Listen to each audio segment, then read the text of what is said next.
संघ भावनेने लढलात, टीमवर्क म्हणून लढलात आणि म्हणून त्यावेळेला आपला आकडा 67 पर्यंत गेलेला होता.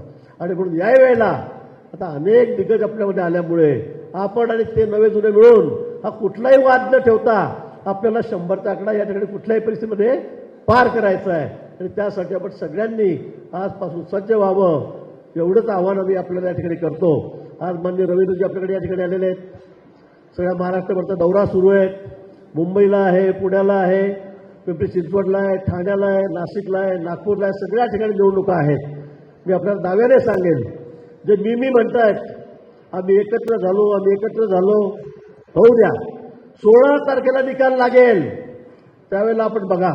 मी तुम्हाला दाव्याने सांगतो, ज्या प्रमुख 10 महापालिका आहेत, प्रमुख 10 त्यात मुंबई, पुणे, पिंपरी चिंचवड, नाशिक, ठाणे, कल्याण, डोंबिवली, उल्हासनगर असेल, नागपूर असेल, एका सुद्धा ठिकाणी विरोधी पक्षाचा महापौर बसणारच नाही. माझा शब्द लिहून घ्या, एका सुद्धा ठिकाणी नाही. प्रमुख जे 10 मालिका आहेत, पुढचे जे आहेत त्याच्यामध्ये अग्रणी जे आहेत त्यात. आणि म्हणून मला असं वाटतं की लोकांचा विश्वास हा आपल्यावर, भारतीय जनता पक्षावर आहे, देवेंद्रजींवर आहे, रवींद्रजींवर आहे, मोदीजींवर आहे. बाकी इतर ठिकाणी आपण सोबत लढतोय महायुतीवर आहे. पण जे बोलबच्चन आहेत, जे बोल गेवडे आहेत, त्यांच्यावर कोणाचा विश्वास राहिलेला नाही. मराठीचा मुद्दा करून लोकांना नुसत्या भूलसापा मारण्याचं काम करतायत. मराठी माणसासाठी तुम्ही काय केलं? लोकांनी 25 वर्षामध्ये महापालिकेत तुम्ही असताना उद्धवजी हे सगळ्यांनी बघितलेलं आहे. आणि म्हणून आता येणाऱ्या या निवडणुकीत मुंबईमध्ये सुद्धा तुम्हाला अशी जबर तफराक बसेल की तुम्ही नंतर कधी उठणार नाही. आणि म्हणून आपल्याला तर कुंभमेळा आपल्या समोर आहे, नाशिकचा कुंभ आपल्या समोर आहे. 1.5 वर्षांनी कुंभमेळ्याची आपण तयारी करतो आहोत. आणि म्हणून नाशिक शहरामध्ये सर्व नगरसेवक आपले असलेच पाहिजे. कामाच्या बाबतीमध्ये तर काही आपल्याला एवढंच नाही आहे, निधी मोठा आहे. कुंभमेळ्यासाठी आपण 25,000 कोटी रुपयाचा निधी आणला आहे.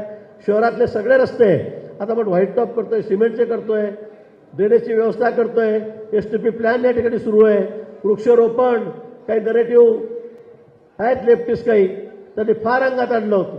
झाडं तुटतायत, 1000 झाडं तुटतायत. आम्ही कुठली झाडं तोडत नाहीये. 12 वर्षापूर्वी 10 वर्षापूर्वी जी झाडं त्या ठिकाणी नव्हती ती रोपटी झालेली आहेत, ते आम्ही खाली मुळासकट काढतोय, दुसरीकडे नेऊन त्यांना शिफ्ट करतोय.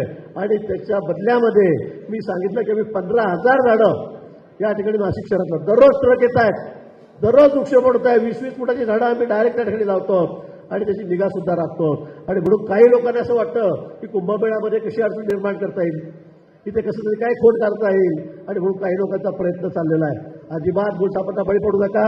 आपण सर्वजण एकत्रित मिळून एक होऊन आपण अतिशय कुंभमेळा आपला सुंदर प्रकारे या ठिकाणी पार पाडूया. सुरक्षित कुंभ, सुंदर कुंभ, स्वच्छ कुंभ हा आपल्याला या ठिकाणी पार पडायचा आहे. त्यासाठी सुद्धा आपल्या सर्वांच्या मदतीची गरज या ठिकाणी पडणार आहे. पण त्यासाठी सर्वात आधी ही महापालिका एक हाती आपल्याला ताब्यात घ्यायची आहे. हा संकल्प आपल्याला आज या ठिकाणी करायचा आहे. आणि म्हणून मी आपल्याला या निमित्ताने विनंती करेल की आत्तापासून आपण या ठिकाणी कामाला लागावं. मनामध्ये काय असेल ते सगळे काढून टाका.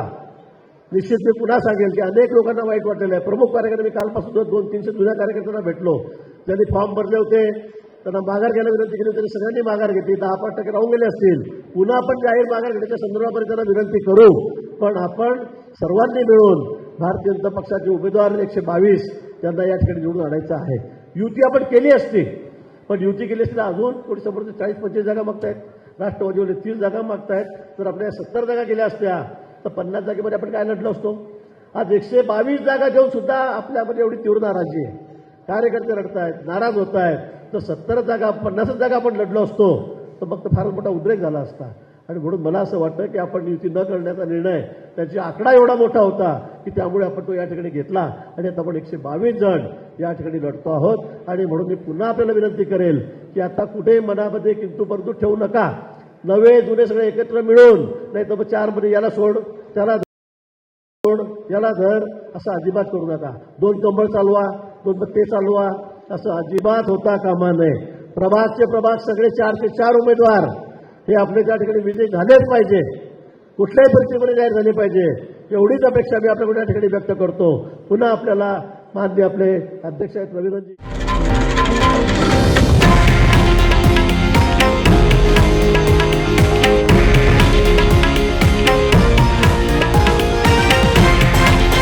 हे आहे देशातील नंबर 1 न्यूज नेटवर्क आणि आपण पाहत आहात TV9 मराठी, एकमेव.